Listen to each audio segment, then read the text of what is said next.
And welcome to Upon Further Review. I'm Josh Aubrey. Plenty to get to in this week's show. The Georgia Southern football team coming off of a bye week.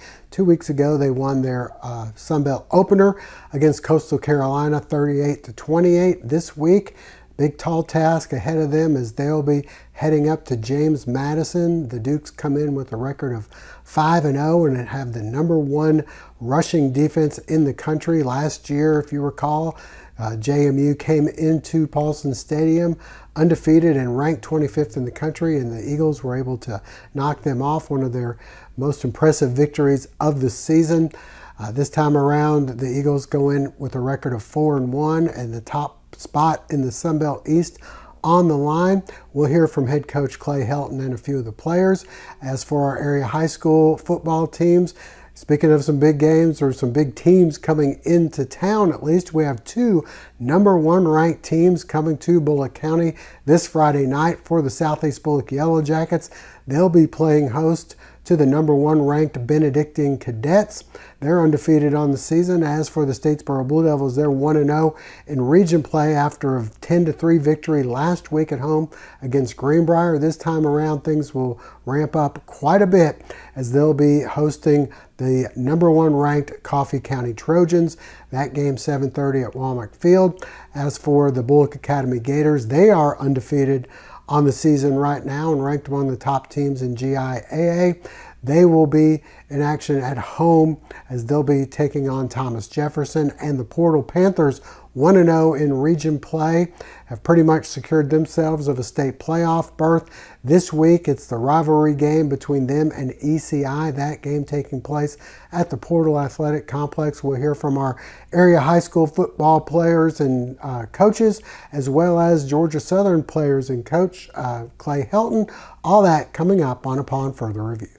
Reminder before we go to break, hopefully you'll never be in an accident, but if so, please give our friends at the Sullivan Law Firm a call, 912-489-8888, or online at thesullivanlawfirm.com. Cook's Pharmacy, located on Highway 80 East, is family owned and operated by Lynn and Janie McCook, as well as their son, Josh McCook. Serving the Bulloch County area since 2005, McCook's Pharmacy offers fast and friendly service where the customers come first. Vaccinations are available, including shingles, flu, pneumonia, and Tdap. Drive-through service is available with 2 drive-through windows for your convenience. McCook's Pharmacy offers free local deliveries, and new customers are always welcome.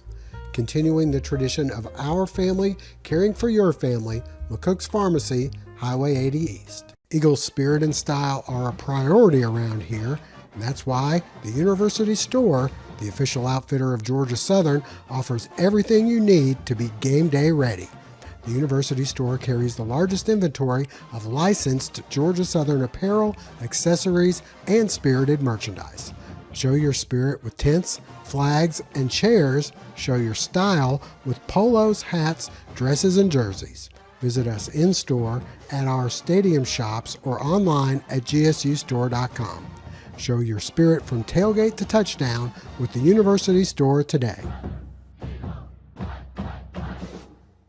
Well, last year, the Georgia Southern Eagles knocked off then #25 ranked and undefeated James Madison at Paulson Stadium.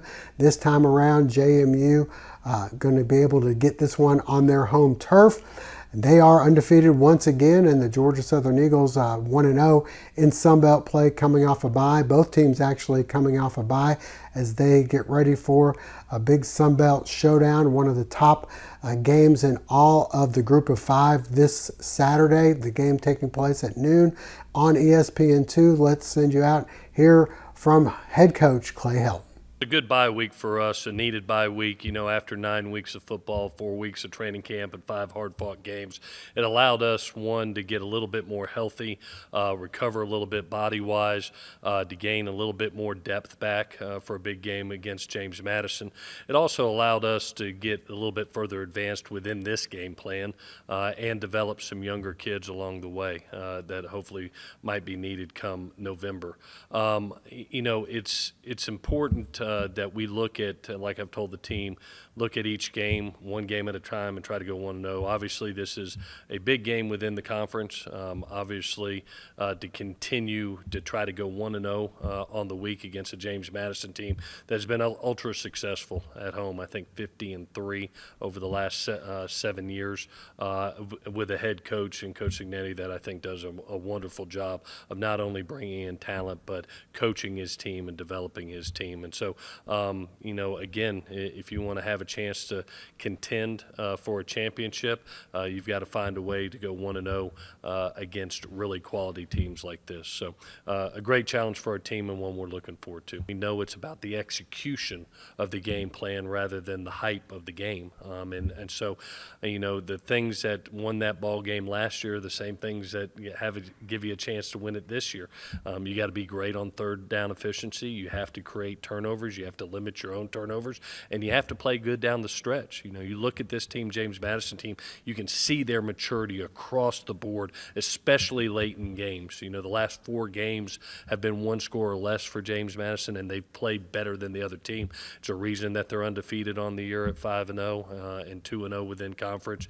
You got 2 really quality teams coming together on national TV to put their best foot forward, so it should make for an entertaining ball game. Defensively, the one stat that jumps off the page, Josh, is the number 1 rushing team in the country, and the balance that we've created with Jalen and OJ needs to continue. Even though we throw the ball a little bit more than we run it, you look at our efficiency in the run game this year, that's been the leading edge for us, is the ability in critical situations. Just like in last game, we're in a 2-minute situation versus Coastal and had no issue handing the ball off to OJ, and all of a sudden it goes for an explosive play. You look at our red zone efficiency. A lot of it's due because of the run game, and Jalen and OJ pouring that ball into the end zone with a good offensive line. So that's what jumps out at you right off the bat. Defensively, it's a very mature football team, a lot of experience that is assignment sound, and that's the mark of a Coach Signetti team. Offensively, I've been really impressed quarterback-wise. They kind of remind us of us, being able to take a transfer quarterback, bring him in within a system, and be ultra successful for the 2nd year in a row. I look at how that young man is distributing the ball around to different wideouts, his ability to create with his legs, especially on third downs, how hard he is to keep in the pocket. There's a reason they're 5-0. They're playing great in all 3 phases of the game. And so it's going to be important for us to match that execution that they're doing and try to continue what we're doing, which over the last 2 games you look at 6 turnovers to 0 turnovers offensively, and our third down efficiency on both edges, we're leading the way. That's been our mark to winning games, and hopefully it will continue. Well, 2 weeks ago, the Georgia Southern defense was faced with the task of trying to contain Grayson McCall. They did a very good job of that in creating 4 turnovers in the game. They're probably going to need to do some more of that coming up as they're playing another very good mobile quarterback for JMU. As for the Georgia Southern offense, trying to not be one-dimensional as JMU comes in with the number 1 ranked rushing defense in the country, allowing only 37 yards rushing per game. We had a chance to talk with a couple of the Georgia Southern players about the tall task ahead of them. I think our role is just to be as efficient as possible, because us being efficient will help out the passing game, because you got to respect the run. As long as you're not one-dimensional offense, I think we all gonna have a chance to win the game, because it's a lot easier when you have a team like, oh, they just run the ball, they can't pass, let's stack the box, or they can't, they can only throw, so let's drop everybody back. But if you're balanced, they got to respect both sides of the game. And then a relationship within the running back room is awesome, and that was that's the same thing I said about last year and this year. It's like the camaraderie inside the room. It's like we all want to see each other win. We all care for each other, and it's a goofy group. So when you're having fun with what you're doing, it's just a special thing to have. It is a challenge, but it's something that I'm excited for. I've talked to my O-line. Even when I'm watching film, if I see something in practice, you know how phones are now. They screen record and send to somebody. I'll tell them we got to lock in on that, because you got to respect your opponent. If you know that these guys 1.3 yards a carry, 30-some yards a game, you really gotta respect that and take on that challenge, and that's something I'm willing to do, because last year they only held us to 20 yards rushing, and that's not Georgia Southern, and so that's a challenge that I'm willing to take on. I'm ready for it. I really think it's up front, man, and their quarterback has an ability to extend plays and be a playmaker. Those were the two things that stood out on film to me. He's really just up front and their quarterback extending plays, though. We just got to contain them. I mean, but that's every game we go in with a mindset, well, we can't let quarterbacks get out of pocket and extend plays. Like, we have to get a pass rush, and we have to stop them on first and second down and get to third down to get to that part. So Coach Bailey puts us in a position to go out there and make plays, and Coach Bailey's one of those coaches, like, he's going to tell you exactly what to do and put you in a position to make plays. So usually when you execute Coach Bailey's game plan, we don't really have too much to worry about. So just everybody buying in and into the game plan and coming up here, getting extra film, and just, buying that. And stay with us. Coming up next, we'll visit with some of our area high school football coaches and their players. Davis, you're in.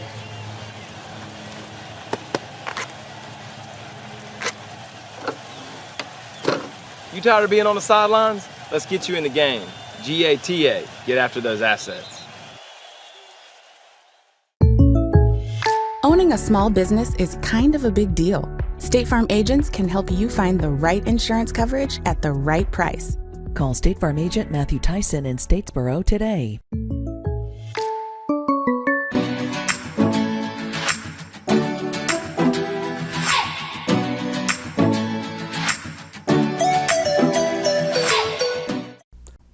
Well, the Statesboro Blue Devils coming off a 10-3 victory last week in their region opener against Greenbrier. So 1-0 in region play, but they have a tough task ahead as they'll be taking on the number one team in all of 5A as they'll be hosting Coffee County coming up Friday night at Womack Field. We had a chance to talk with head coach Matt Dobson and a few of the players about what they feel about the number one team coming to Womack Field. I think our guys gained a little confidence. As a staff, we're just really proud of the effort they put in, playing shorthanded, especially on offense, and some young guys stepping up offensively and defensively. A lot of sophomores started and played meaningful minutes for us on both sides of the ball, and even some freshmen got in there and contributed a little bit on both sides. So proud of our guys. Did what we needed to do, being 1-0 to start region play and 1-0 on the week. Coffee's they're a really good football team. But just talking to our guys about what a great opportunity it is. There's not many opportunities you get to play the number one team in the state. And so let's treat it as such and focus on winning one play at a time. And that one play can turn into one drive. One drive, you win that drive, it can turn into one quarter. You win one quarter, it can turn into a half. And see what happens. We're going to have to play a really clean football game.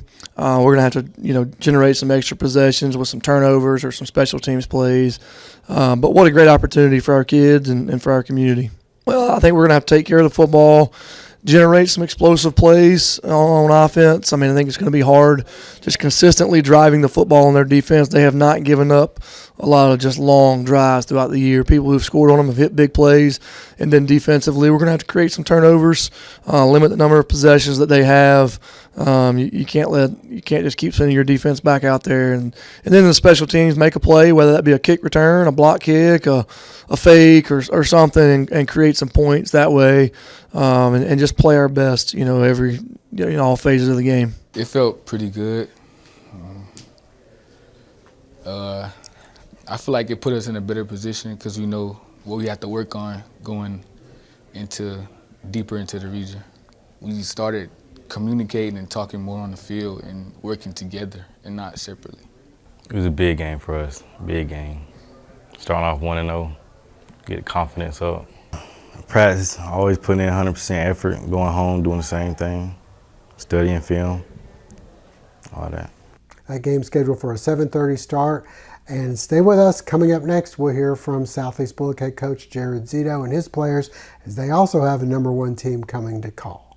The Southeast Bulloch segment is brought to you in part thanks to Bulloch County Farm Bureau, reminding you that September is Life Insurance Awareness Month. The Bulloch County Farm Bureau on Northside Drive is a multi-line insurance agent writing farm, auto, homeowners, life, health insurance, and more. Nick Sherrod and the other 5 local agents are on standby for your convenience for in-depth insurance review. While you're there, check out the products from local farmers.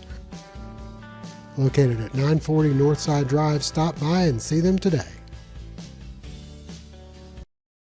The Southeast Bulloch segment of our show is brought to you in part thanks to Bulloch Solutions. Visit them at bulloch.solutions to find out how they can connect you to the highest speeds for all your technology needs. Well, the Statesboro Blue Devils not the only team welcoming in the number one team in the state for the Southeast Bulloch Yellow Jackets. They are 1-1 in region play, and they'll be hosting number one ranked Benedictine, undefeated on the season. Benedictine has given up some points over the last couple of games and some yards on the ground and through the air, but their offense has outscored teams. Tall task ahead. We had a chance to talk with Southeast Bulloch head coach Jared Zito and some of his players about the game. The mood is fine. You know, kids know that I thought we played hard and we didn't quit. Those two things I'm really proud of. And the film never lies. We've showed the film. We made corrections, and we're moving on to this Friday. Number one team in 4A, Benedictine. There'll be senior night here at Fred Shaver Field. Hopefully the weather stays away so we can celebrate those guys the right way. And I told them yesterday, you know, if you're a true competitor and you love playing at a high level, you're looking forward to playing the number one team in 4A. If you're not a true competitor, then maybe you have other thoughts. And I think our kids they're hard nosed and they're going to compete. And we know that Benedictine's a really good team. They got players all over the place. Really good players, very well coached. Give you multiple fronts on defense. Quarterbacks, again, probably the 2 weeks in a row playing an elite, Power 5 quarterback with skill guys around them. They mix their throw game with some. They mix their run game. They mix their pass game with kind of a wing T style of offense in the run game. So you have kind of two different offenses that they've traditionally always have done the last few years. And of course, you know, they're number one for a reason. And so we've got to just come out and play our game, play really hard, try to limit our mistakes, and see where that goes. I think the team want to get back and get a win this week. So I think they positive and they want to win. So we go work hard to get the win, all practice, all week, and we go try to get a win. The offense is doing good. We found out like what plays to run and how to run it, and we started running it good. And the defense, they've been doing good, but last week they kind of momentum was down. But now I think they're ready, and their momentum up now. So coming off, of a loss against New Hampstead, I mean, it's hard. It can be hard for the team, especially for momentum. But, I mean, I think we got a good positive mindset for the team. I think, we're positive, and I think we have enough players being like that to get some momentum against Benedictine. We've had a good practice yesterday. I think we can have a good practice today, and I think if we just practice good, and then against the game on Friday, I think we can win. And stay with us. Coming up next, we'll hear from Bulloch Academy head coach Aaron Phillips and some of his players. Fall is here, and we've got you covered at RJ Pope's. Cheer on your favorite team with performance polos and jackets from Peter Millar and Gentile, as well as Southern Tide and AFCO. For ladies, they have the latest trends and fashions, including men's and women's jackets from Patagonia and Barber. RJ Pope's has a wide variety of on-cloud shoes for men and women, and a great selection of hats and caps. Shop one of their 3 locations, RJ Pope's downtown, Buckhead Plaza, and Vidalia.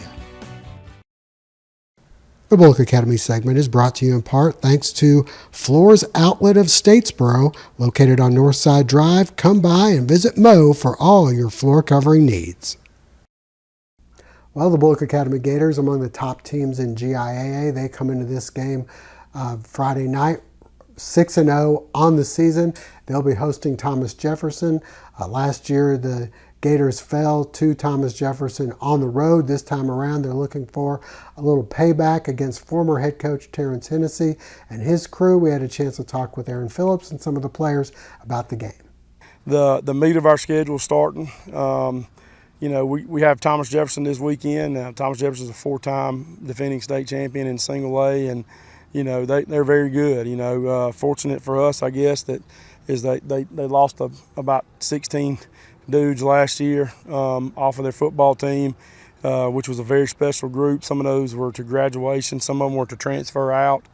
And, you know, so we're kind of focused on them. I mean, we're trying to keep our kids not to look ahead at the region games and be focused. That's hard to do sometimes. I mean, they're, you know, we try to tell them to enjoy the process, to you know, let everything slow down a little bit and enjoy it and try to focus. But it's hard for those seniors and these guys not to start looking for region play. So that's been, you know, that's a challenge in itself, you know, and complacency. I mean, you know, we've won more now than we have in the past 2 years, and, you know, you don't want that to ever be enough. You know, you always want to be very hungry and just continue to work and grind every day at practice. And but as far as, you know, where we are right now, I like where we are, you know, and we're improving every week. I think we're doing good, staying a team and trying not to get complacent. I think our O-line, D-line, staying aggressive, getting a push, and then our backs doing what they're supposed to do. I mean, we're feeling good. I'm just focused on the region games really, but trying to go 10-0. I don't really get focused and all that. We're feeling good. Hopefully we just gotta keep it going. Don't get complacent and just try to keep going every day, get better and better, and get ready for the next team the next week and play each game like you're 0-0. We do have them coming up. Last year I came to most games, and I was luckily be buddies with most of the people on this team. We got to watch everything that happened and watch what Briarwood did last year, and we want to go up there and get our revenge, and then TJ next. Just got to keep fighting. And once again, that game among one of 4 home games taking place in Bulloch County Friday night. Statesboro, Southeast Bulloch, Bulloch Academy, and Portal also will be home. They'll be hosting ECI at the Portal Athletic Complex at 7:30 as Portal looks to try to move to 2-0 in region play for ECI. This will be their first region contest of the year. That'll wrap things up for now. We thank you for joining us. Hope to see you again next week.